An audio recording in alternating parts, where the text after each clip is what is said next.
السلام علیکم ورحمۃ اللہ وبرکاتہ۔ اللہ نے ہر ایک کو اہل و عیال دیے ہیں، کچھ ذمہ داریاں ہیں، کچھ مصروفیات ہیں، کچھ خوشیاں ہیں، کچھ غم ہیں، کچھ ٹینشنز ہیں، کچھ پرابلمز ہیں۔ ظاہر ہے ساری چیزیں اہل و عیال سے ہی ملتی ہیں، لیکن ہم سارے کے سارے ہمارا جو ایک کانسیپٹ ہے نا اہل و عیال کے بارے میں ذمہ داریوں کے حوالے سے، وہ کچھ الگ سا ہے، اور جو اللہ رب العالمین ہمیں ارشاد فرما رہا ہے وہ کچھ الگ سا ہے۔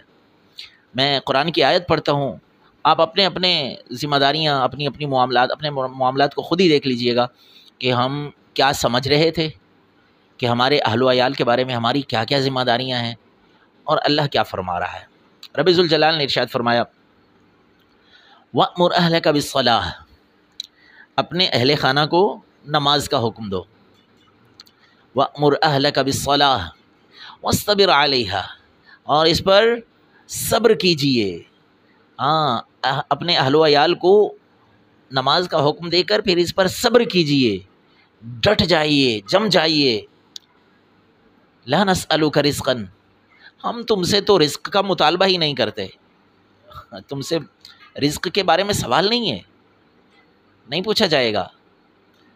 نحن نرزقک، رزق تو آپ کو بھی ہم ہی کھلاتے ہیں، اللہ فرما رہا ہے۔ رزق کے ذمہ دار تو اللہ کی ذات ہے۔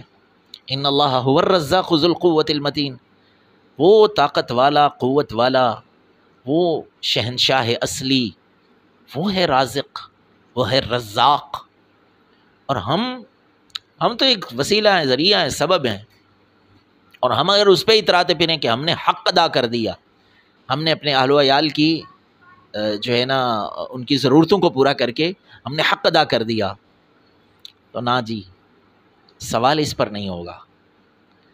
یا ایھا الذین آمنوا قوا انفسکم واہلیکم نارا، اے ایمان والو، اپنے آپ کو اور اپنے اہل خانہ کو جہنم کی آگ سے بچاؤ، یہ ہے ایکچوئل ذمہ داری۔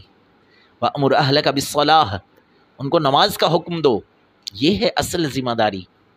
اور جناب جب خود پڑھتے نہیں ہیں تو اہل خانہ کو کیا حکم دیں گے؟ خود پڑھیں گے تبھی کسی کو حکم دیں گے نا۔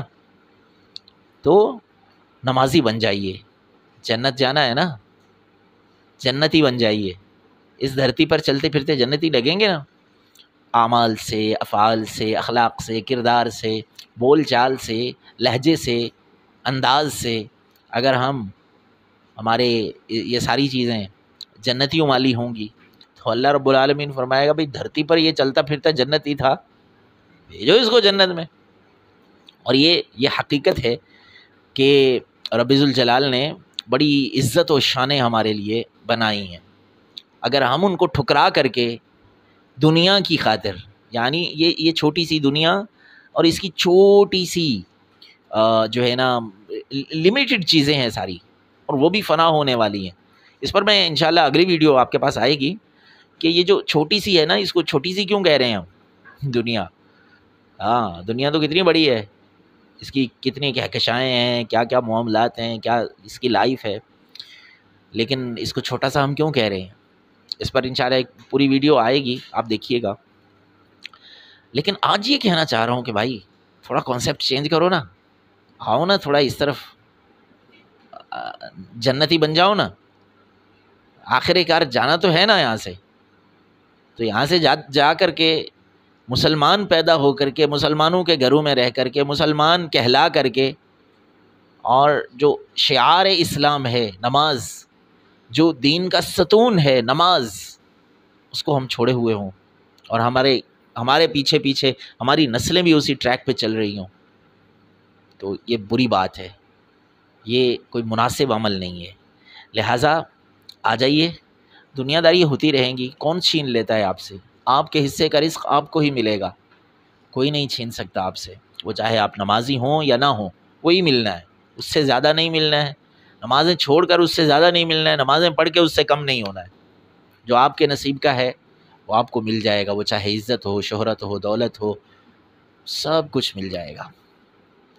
جزاکم اللہ خیراً۔ السلام علیکم ورحمۃ اللہ۔